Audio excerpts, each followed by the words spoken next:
Well, let's talk more about this now here on LBC News. Delighted to say I'm joined by the Managing Director of Blackstock Consulting, Andrew Teacher. He's a former spokesman for BAA at Heathrow. Very good afternoon to you, Andrew. Afternoon.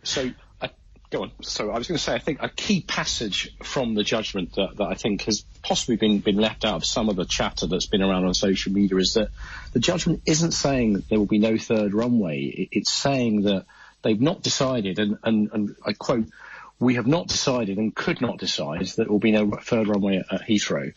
And I think one of the things we need to consider, if we're thinking about the environmental impact, which is a very real concern. I mean, the simple question is, if it's not built at Heathrow, are we simply thinking that no runways are going to be built anywhere else? Well, as you say, absolutely, the Court of Appeal is not saying that a runway couldn't be built. It just it won't be lawful based on the government's current climate commitments. No, I mean, and that's, I think it's fair that these things need to be considered based on the evidence that's there. But the reality of it is that if we as a country are going to emerge post-Brexit as a knowledge economy, focusing on science, technology, all the other things that the government and everyone else wants us to be, we can't segregate ourselves from the global chain of cities that having direct connections from a hub airport like Heathrow enables us to be, and I think that's one of the big concerns here, is that simply putting our fingers in our ears, closing our eyes, and saying no more airport expansion is not the correct way to go about things. There will be concerns that need to be addressed, and I think that it makes far more sense to look at what those issues are and think about how the right blend of public investment and private innovation can deal with some of those concerns. We'll talk about the environment in just a moment, but can you explain to us why the expansion of Heathrow is so crucial? It's our only hub airport. We've left the EU. At the moment, if we don't build Heathrow, as far as I'm aware, we would be relying on other airports like Paris, Charles de Gaulle, or Amsterdam Schiphol Airport, even Frankfurt, to deal with our supply chain and also infrastructure, plans that we have. And the fact is that Heathrow is running at capacity at the moment. Absolutely. So look, let me explain what a hub airport is, because it's one of those phrases that's bandied around by trade associations and politicians and probably doesn't mean much to most LBC listeners.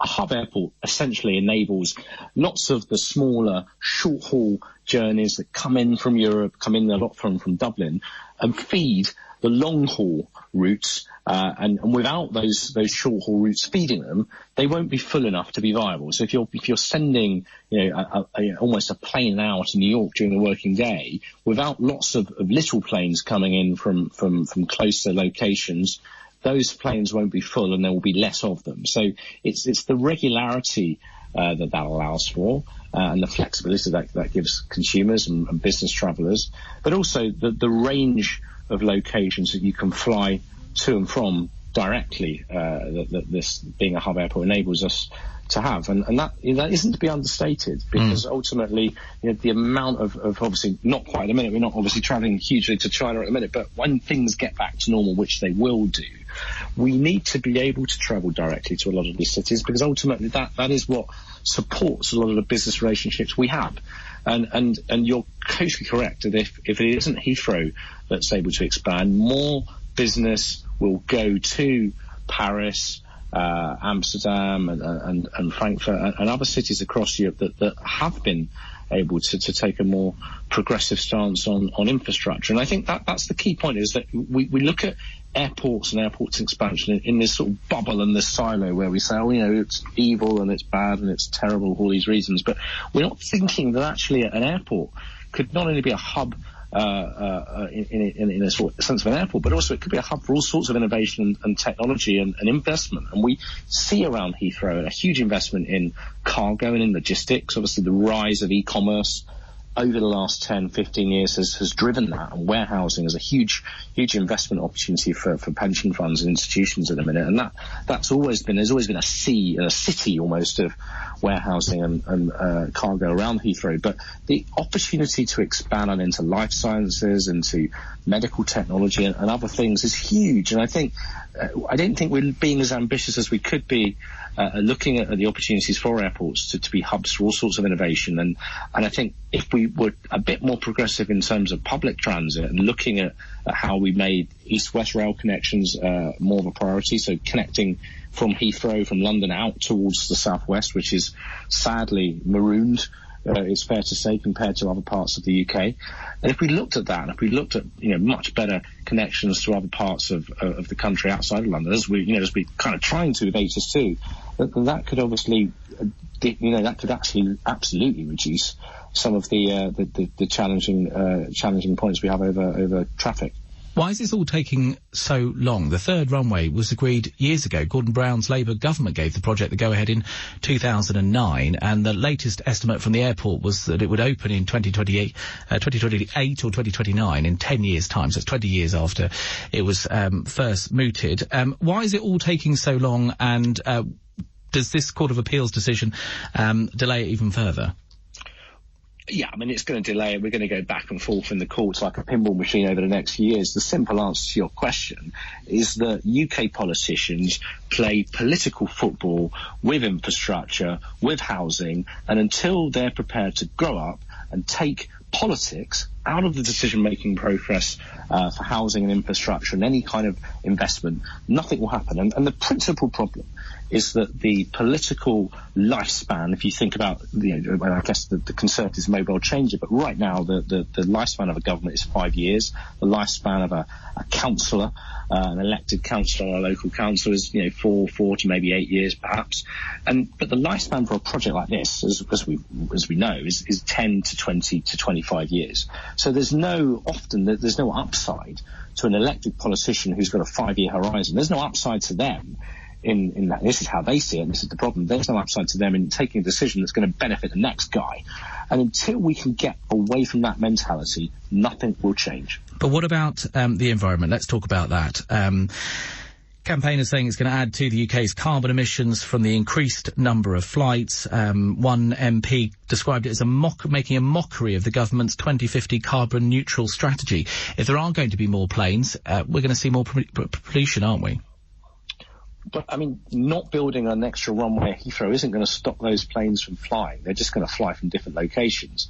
And I think this is sort of one of the problems with the environmental lobby is that, again, they can be cute with the facts and say, if we change all of our buses to electric buses, that will save the planet. But it won't do if we're simply giving all the nasty diesel ones to poorer countries, which is basically what we do.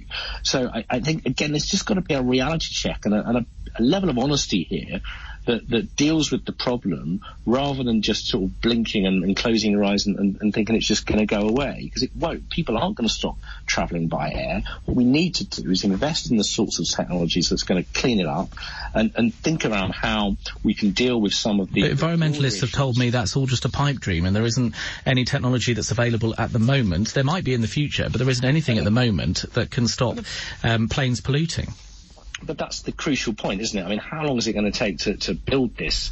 If spades went in the ground tomorrow, we're talking about a 5, 6, 7 year build for another runway and additional terminals. And I think we've seen massively over the last even 3 or 4 years the changing technologies, whether it's around existing and obvious things like solar panels and wind turbines, through all sorts of far more technical innovations that are occurring in energy and in sustainability technology, and that without that investment, things won't change. I think simply saying, "Oh, it doesn't work now, let's not do it," I think that's the wrong response. I think we need to be more proactive and just have more of a reality check on these things, and only by investing in science and technology, and only by being on the global daisy chain of cities, will we be able to make progress.